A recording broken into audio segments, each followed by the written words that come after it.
गुरुर्ब्रह्मा गुरुर्विष्णु गुरुर्देव महेश्वरा गुरु साक्षात् परब्रह्म तस्मै श्री गुरुवे नमः। श्री राम। श्रीमद् भगवद गीता अध्याय 18 श्लोक है 74वां।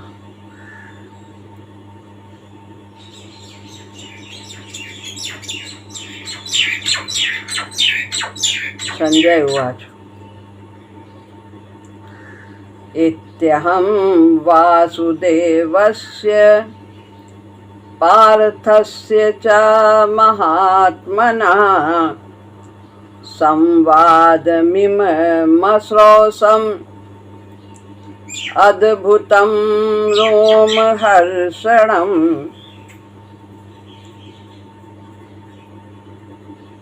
यहाँ पर नीचे की पंक्ति में उत्तरार्ध में संधि है। संवाद मिम मसरोस यहाँ तक 8 होता है, 7 तक, और उसके बाद माँ है। माँ पूरा है और माँ 8 के बाद यदि माँ या ना होता है तो उसकी बिंदी बनती है। माँ है तो माँ की बिंदी, ना है तो ना की बिंदी।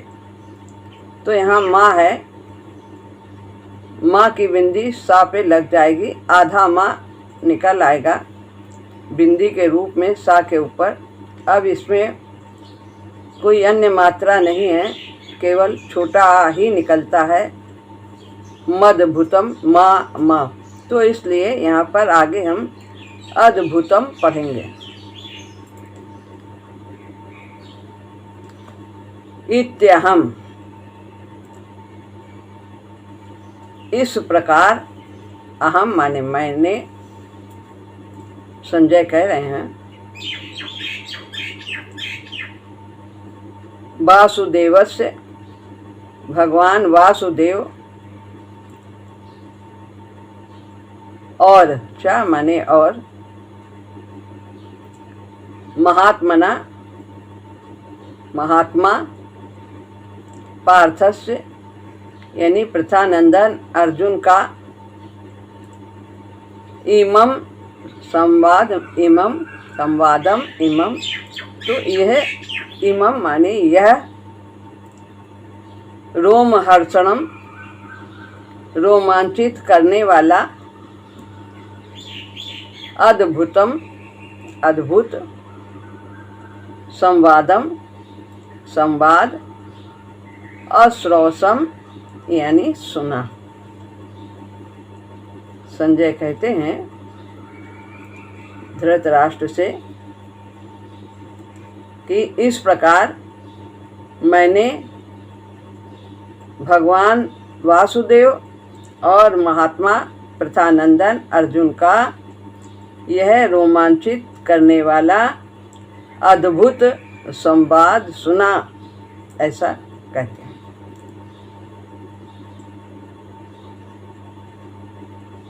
पहले अध्याय के 20वें श्लोक में अथ पद से श्री कृष्ण अर्जुन संवाद के रूप में गीता का आरंभ हुआ।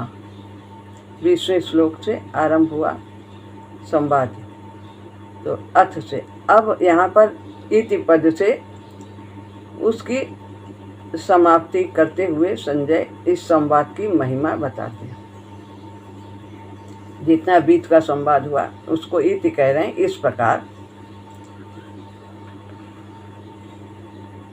इत्यहम वासुदेवस्य पार्थस्य चा महात्मना, इस ऊपर की पंक्ति का अर्थ बताते हैं।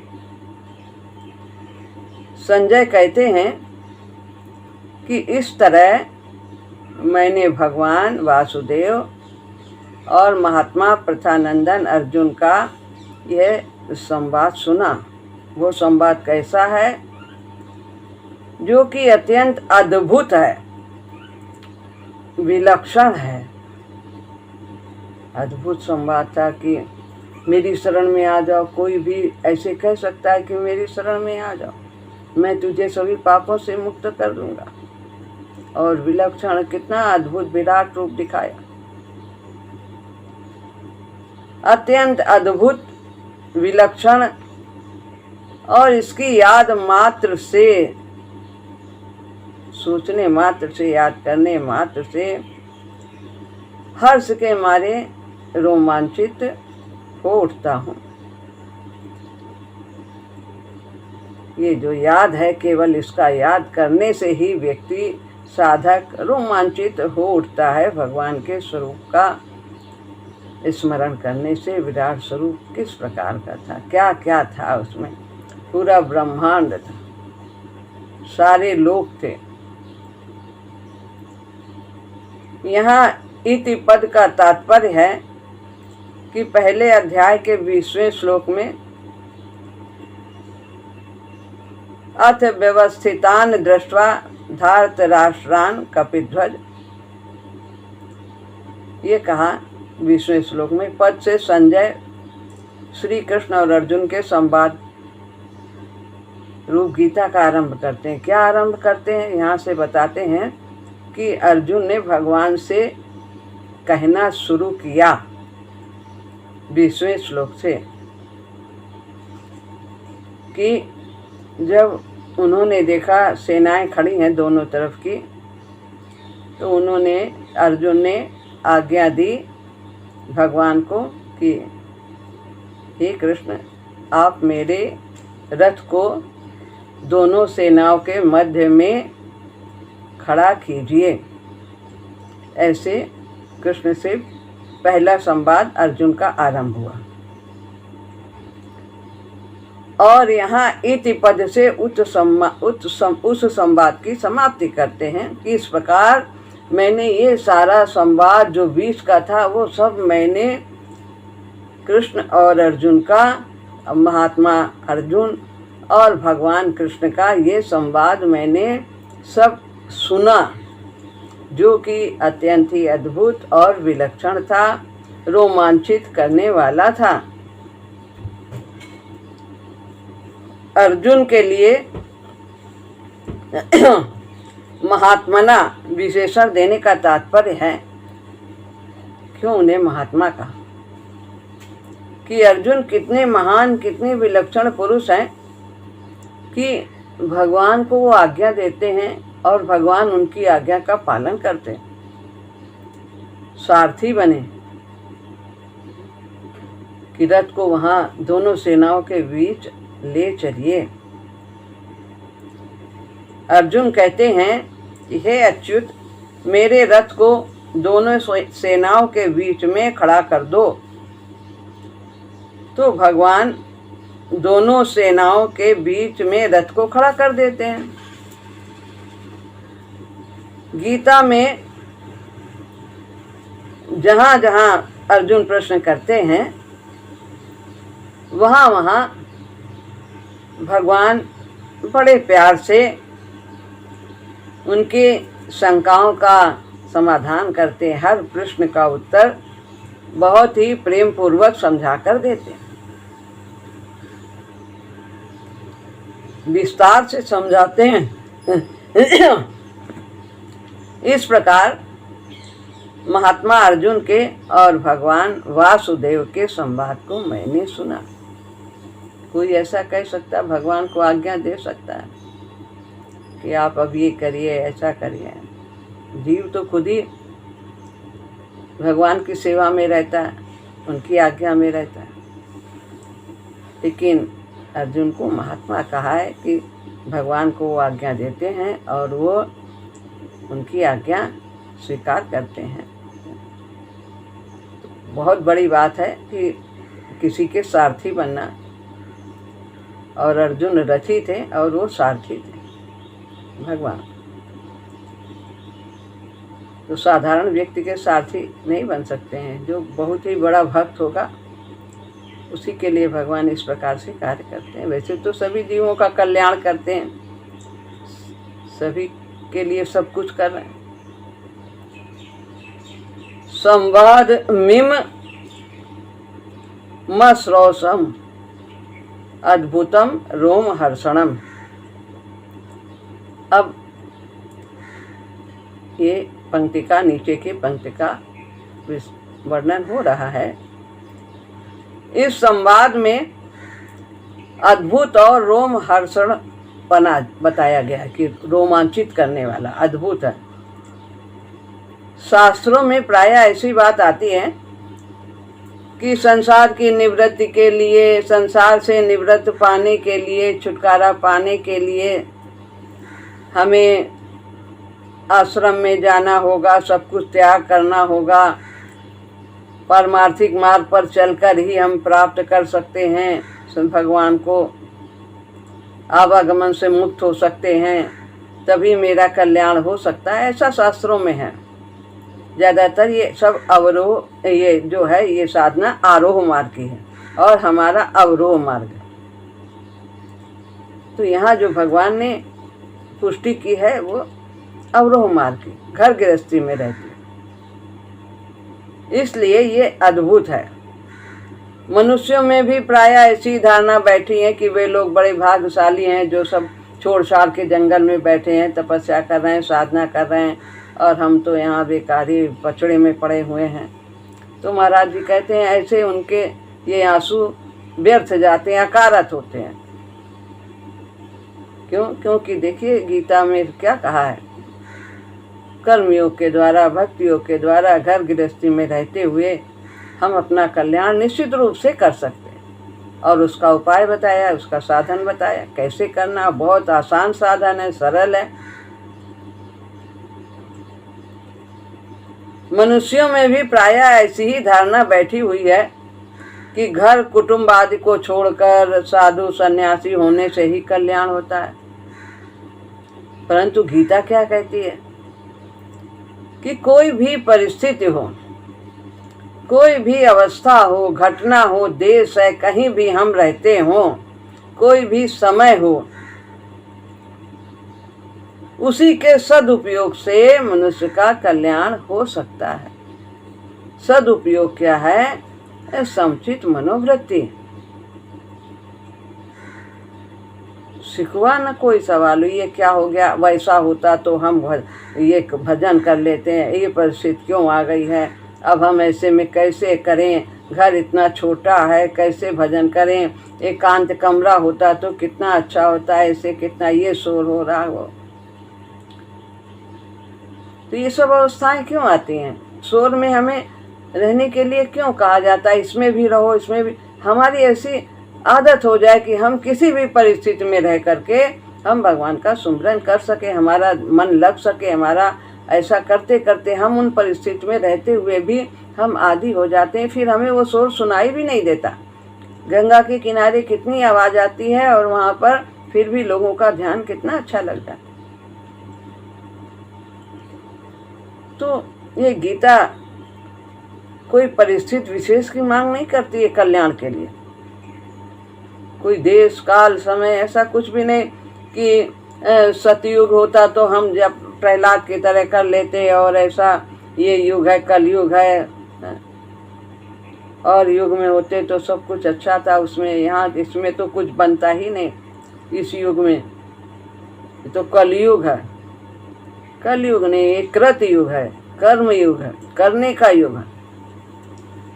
कल युग समझ ज्ञान नहीं और जो नर कर विश्वास, और गाई राम गुण गण विमल भवतर बिनहि प्रयास। बिना प्रयास के गाई राम गुण गण विमल, भगवान के गुणों का गान करते हुए, सुमिरन करते हुए, नाम जप करते हुए, घर गृहस्थी में रहते हुए हम अपना कल्याण कर सकते हैं। कोई यज्ञ के लिए बहुत घी और सामान ये सब की जरूरत नहीं है। त्रेता की तरह, त्रेता युग में और सतयुग में कितने लंबे लंबे वर्षों तक लोग तपस्या करते थे, घर छोड़कर कितना कठिन जीवन बिताते थे, कितने उनकी आयु कितनी लंबी होती थी, कितने हजारों वर्ष तपस्या करते थे। अब तो ना आयु लंबी है इतनी, ना साधन इतना है सबके पास, तो इस तरह फिर भी कल्याण होना आवश्यक है। तो भगवान ने कितना सरल कर दिया है कलयुग। तो केवल भगवान के गुणों का ही गान करना है, सुमिरन करना है, नाम जप करना है, इसी से हमारा कल्याण हो जाए। जहाँ हो वहीं रहो, जो करते हो वही करो, जो कर्तव्य है बस जरा दृष्टिकोण बदल दो, सदुपयोग कर लो, सब पूजा पाठ बन जाएगा। कहीं दलदल नहीं रहेगा, बोझा नहीं रहेगा। भगवान की सेवा, भगवान की सेवा, प्रभु की शक्ति। परंतु गीता कहती है कि कोई भी परिस्थिति अथवा परिस्थिति, अवस्था, घटना, देश, काल आदि क्यों न हो, उसी के सदुपयोग से मनुष्य का कल्याण हो सकता है। जैसा है ये हमारे कल्याण के लिए प्रभु की ओर से आया है, और प्रभु हमारे शुभ चिंतक है, परम हितैषी हैं, वो कभी हमारा अमंगल कर ही नहीं सकते। ऐसा दृढ़ विश्वास हो, अटूट श्रद्धा हो, अनन्य प्रेम हो। इतना ही नहीं, वो परिस्थिति चाहे उत्तम हो चाहे निम्न हो, सौम्य से सौम्य हो और घोर से घोर युद्ध जैसी भी हो। ये नहीं कि परिस्थिति साधारण है, सामान्य है, अवस्था है, घटना है, कहीं नहीं, कितनी घोर से घोर परिस्थिति में भी अपना कल्याण कर सकता है। ये उदाहरण अर्जुन के द्वारा भगवान ने दिया है। युद्ध में खड़े हैं, युद्ध भूमि में, और वहाँ भी कल्याण की बात कर रहे हैं कि आप वो बताइए कि मेरा कल्याण किसमें है। दूसरे अध्याय में कहा, तीसरे अध्याय में कहा, 5वें अध्याय में कहा, दूसरे अध्याय के 7वें श्लोक में, और तीसरे में भी कहा उन्होंने दूसरे श्लोक में, और फिर 5वें में पहले में कहा। कल्याण की बात कही, 3 बार कही।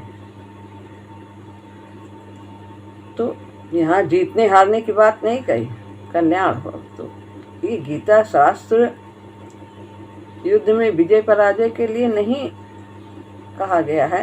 ये गीता शास्त्र मनुष्य के कल्याण मात्र का एक ग्रंथ है। इसका अनुसरण करके जीव अपना कल्याण निश्चित रूप से कर सकता है। इसकी अपार महिमा है। कितनी अभी इसके पहले भगवान ने महिमा बताई, सुनने वाले को और कहने वाले को, पढ़ने वाले को, अध्ययन करने, सबको कितना लाभ है, सबका कल्याण। युद्ध जैसी प्रवृत्ति हो जिसमें दिन भर मनुष्यों को मारना काटना रहता है, उसमें भी मनुष्य का कल्याण हो सकता है, मुक्ति हो सकती है। कारण कि जन्म मरण रूप बंधन में राग और द्वेष ही मुख्य कारण। हमें राग है, संसार से राग है, हमें ये चाहिए, हमें विजय चाहिए, पराजय नहीं चाहिए, हमें लाभ चाहिए, हमें हानि नहीं चाहिए, मान चाहिए, द्वंद्वों से घिरे होते। तो जब एक चाहेंगे तो दूसरा भी रहेगा। तो राग ही हमारे बंधन का मुख्य कारण। हम चाहते, हमारी आसक्ति है संसार से, लेकिन यदि आसक्ति नहीं है, कर्तव्य की दृष्टि से हम काम करते हैं, हमारा कर्तव्य है तो हमें करना है। जज का कर्तव्य है, वो उचित होता है तो फांसी देता है, समय होता जैसा समझता है मुक्त भी कर देता है, लेकिन उसे कोई पाप नहीं लगता, क्योंकि वो अपने कर्तव्य का पालन कर रहा। जल्लाद को भी वो अपने कर्तव्य का पालन कर रहा। तो क्षत्रिय हैं अर्जुन, वे भी अपने कर्तव्य का पालन करेंगे, वो जीत लाभ की इच्छा से नहीं करें। सुख दुख समय कृत्वा लाभा लाभा दया जय ततो युद्धाय जैसे नैवम पाप मवाप्स्यति। तो सुख दुख हानि लाभ जय पराजय की इच्छा से नहीं करना है, हमें तो कर्तव्य की दृष्टि से अपने कर्म को करना। राग नहीं होगा, बंधन नहीं होगा। उस राग को मिटाने में परिस्थिति का सदुपयोग करना ही हेतु है, अच्छा है। अर्थात जो पुरुष परिस्थिति में राग द्वेष न करके अपने कर्तव्य का पालन करता है, वो सुख पूर्वक मुक्त हो जाता है। उसे ही नित्य सन्यासी समझना चाहिए। भगवान ने गीता में कहा, गेया सा नित्य सन्यासी यो न द्वेष्टि न कांक्षति निर्द्वंदो नित्य सत्वस्तु। नहीं, वो तो कुछ और है। कि ये 5वें श्लोक का 5वें अध्याय का 3रा श्लोक है। निर्द्वंदो महाबाहो सुखम बंधात प्रमुच्यते, शायद यही है। तो देखते हैं थोड़ा सा फिर भी। गेया सा नित्य सन्यासी, उसे ही नित्य सन्यासी समझना चाहिए। यो न द्वेष्टि न कांक्षति, कि जो न द्वेष करता है और न कामना करता है, जो न प्रतिकूलता से द्वेष करता है और न अनुकूलता की कामना करता है, उसे ही नित्य सन्यासी समझना चाहिए।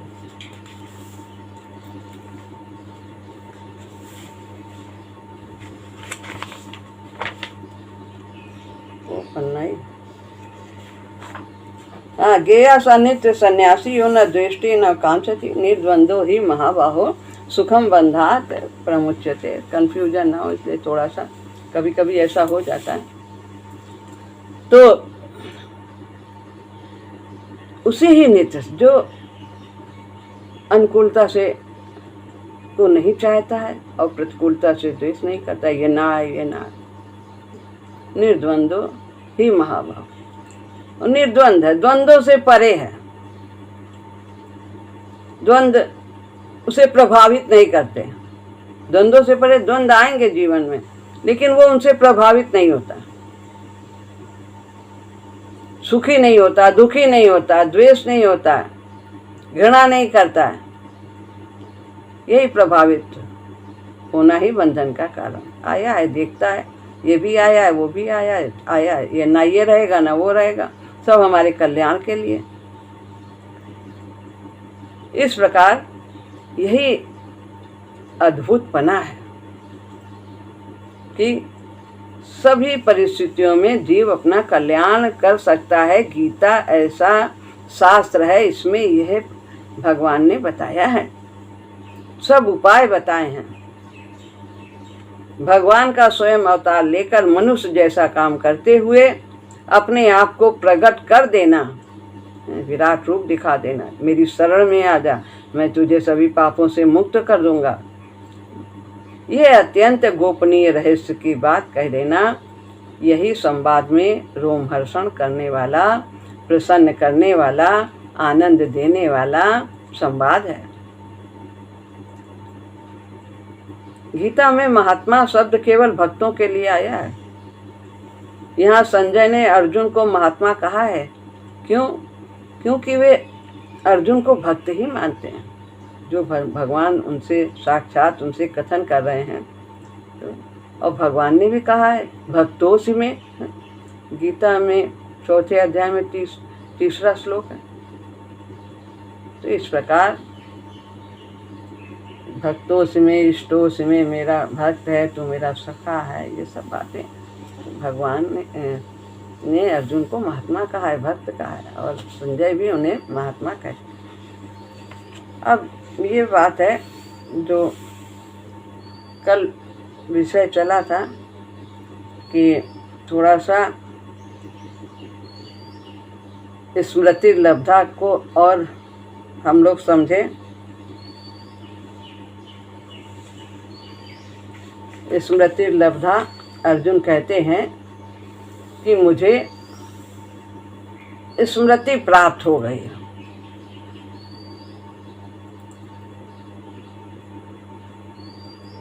तो जो माया का आवरण हमें भ्रमित करता है, हम अपने को शरीर समझते हैं और शरीर से ही संसार को भी अपना समझते हैं इसी के नाते से, और वास्तव में जड़ और चेतन का संयोग नहीं है, ये दोनों अलग अलग हैं बिल्कुल।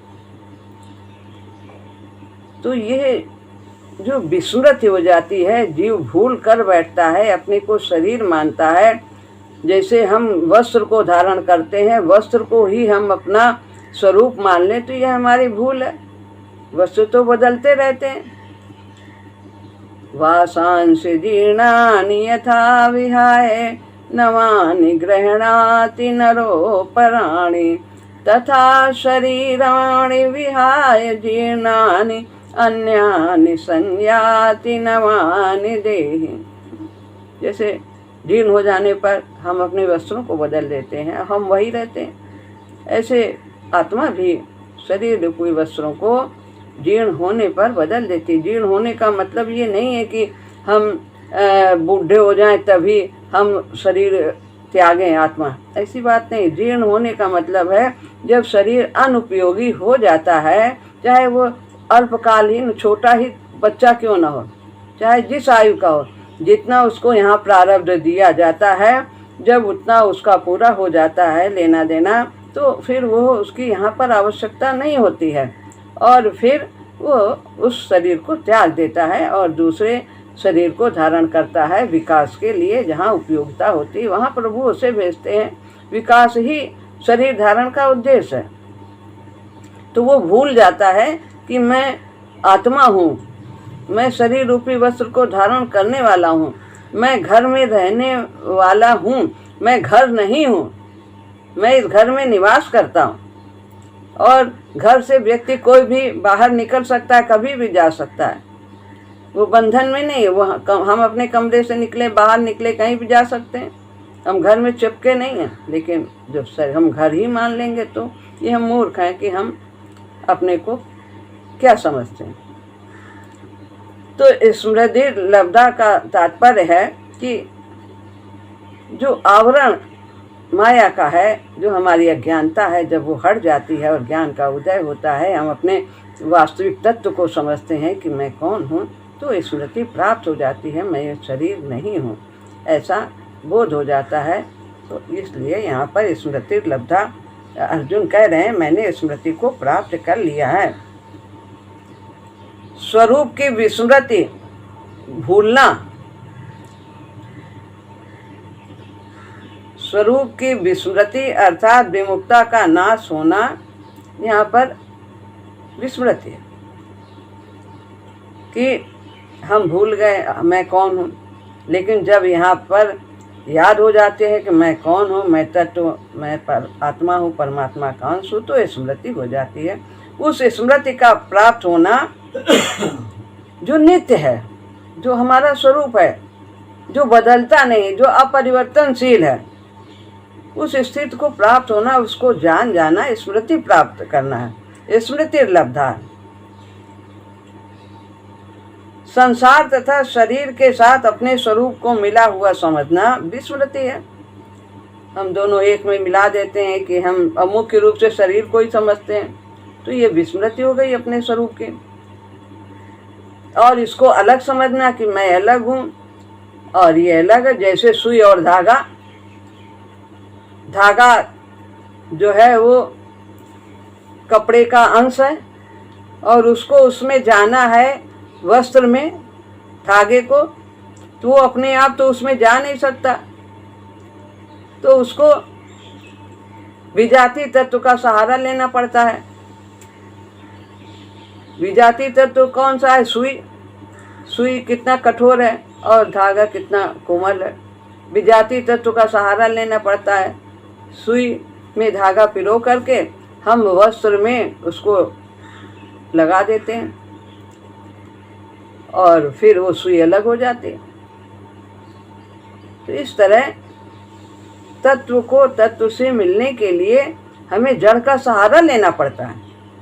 पर हम जब अपने उद्देश्य की प्राप्ति कर लेते हैं इस साधन के द्वारा, तो फिर हम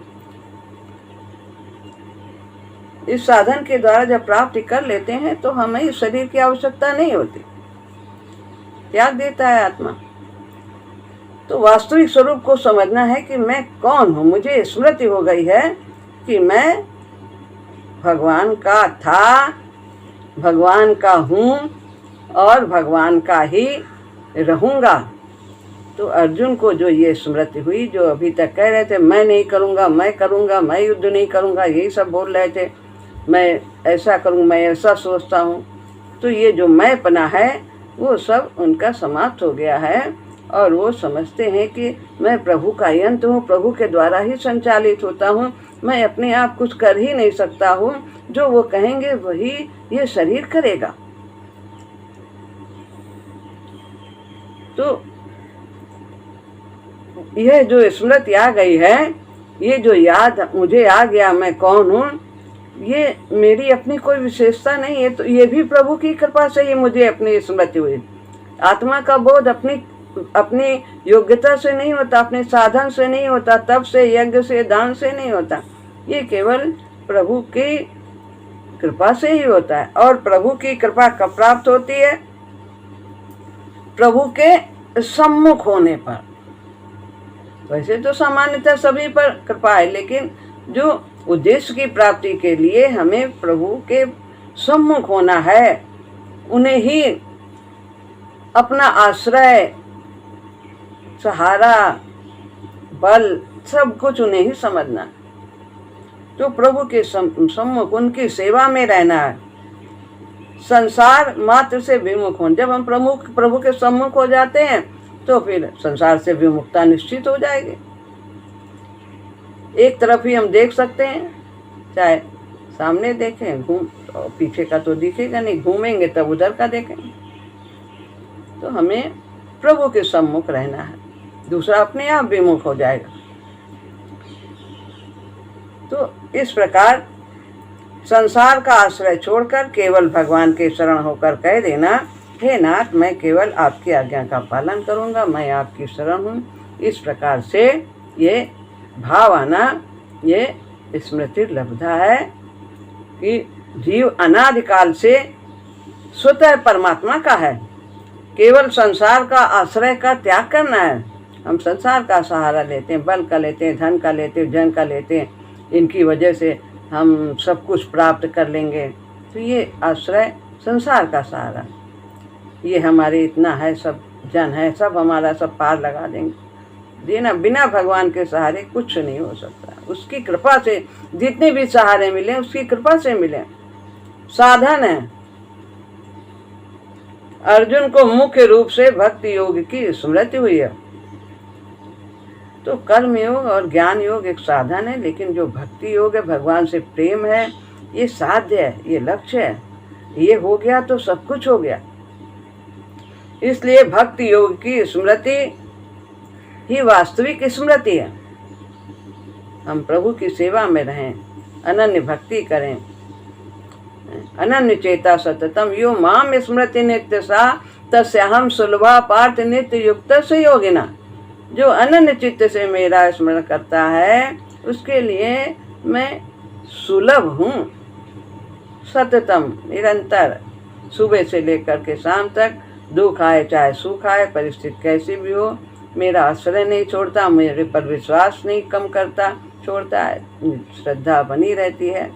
ऐसा जो साधक है वो सुलभ है, उसके लिए मैं उसे आसानी से प्राप्त हो जाता हूँ।